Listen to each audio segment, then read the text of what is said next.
When we step off our yoga mats, we take what we've learned with us. These are the stories of those living their yoga. This is After the Mat. Coming up on part 2 of our interview with Mary Beth LaRue for this episode of After the Mat, we learn what it's like to teach at a Wanderlust festival, and we listen to her advice on following your passion.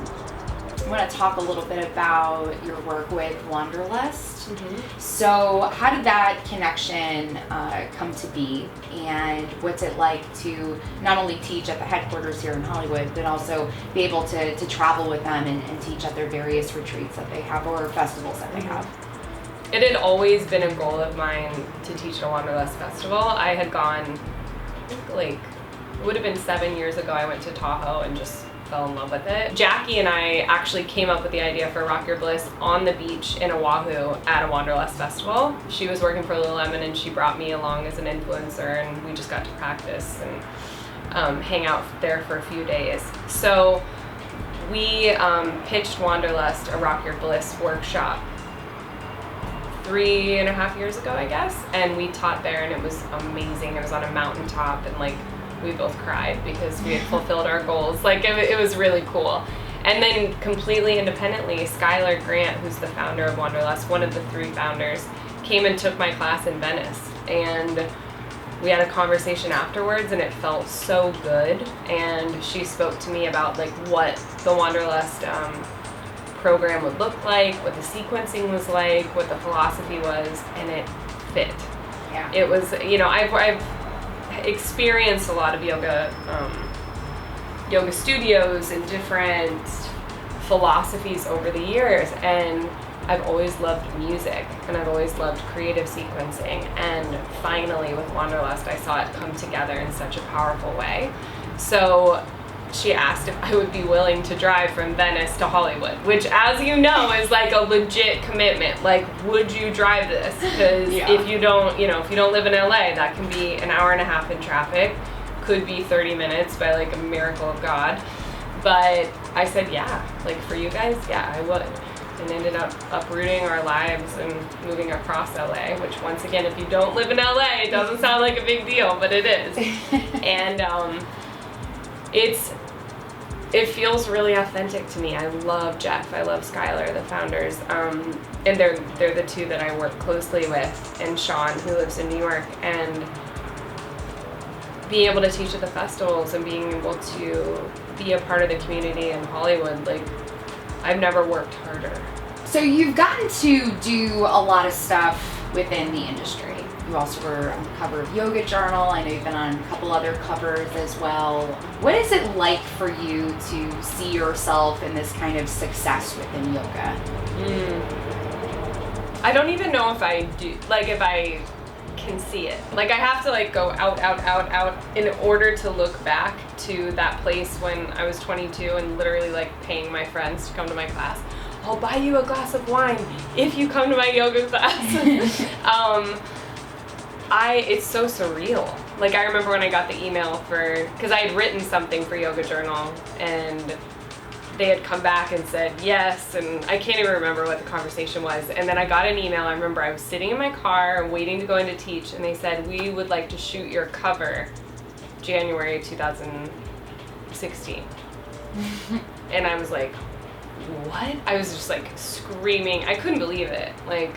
And so many of those moments are just so surreal, and I take myself back to those other moments when I really was, counting dollar bills from the donation box in order to pay my rent, and just being in complete gratitude for it.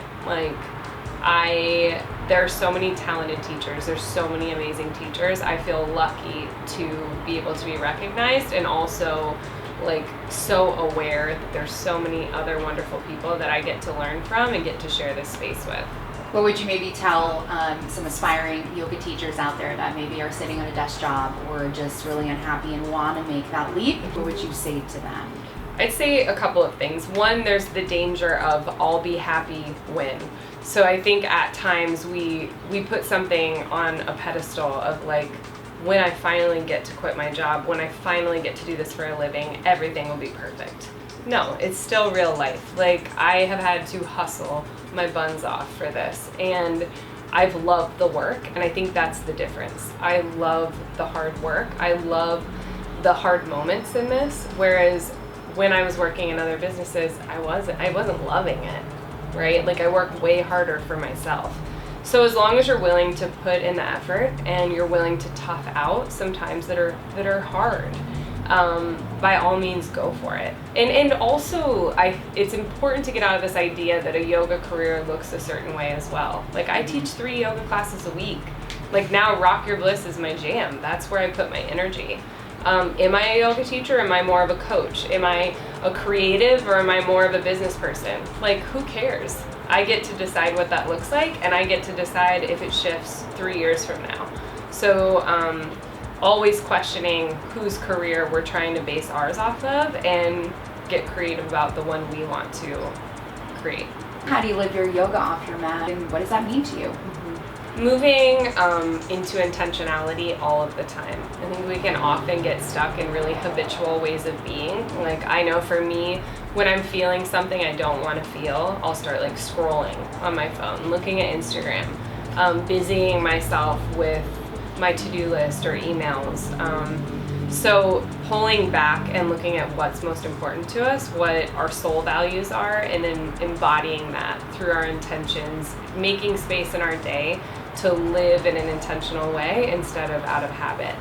Thank you so much for taking the time and letting me come up here and speak with you. I absolutely love your space and I love your energy, so thank you so much. Thank you. This episode's tip for living your yoga off your mat is intention. When we begin to set a clear, defined intention for our lives, or even just a part of our lives, we slowly begin to live with purpose as opposed to just going through the motions of the day. So I want you to close your eyes and let's all do an intention setting visualization exercise together. Our intention today is just to be kinder to those around us. I want you to see yourself smiling at strangers and noticing their positive reactions back to you. Giving your coworker a positive affirmation for the good work they did today. And I want you to even visualize yourself having kind thoughts, maybe as you're flowing on your yoga mat into different postures, instead of any self-defeating talk you might have. And gently open your eyes. And now that you've set that clear, detailed intention, I want you to notice how your thoughts, words, and actions support that intention throughout your day. And you can continue to do this each and every day and notice the long-term effects intention setting can have. Thank you so much for joining me on this episode of After the Mat. I'm Sarah PILLA. Please subscribe to my YouTube channel and even leave a comment below. Let me know how your intention setting practice is going. Until next time, namaste.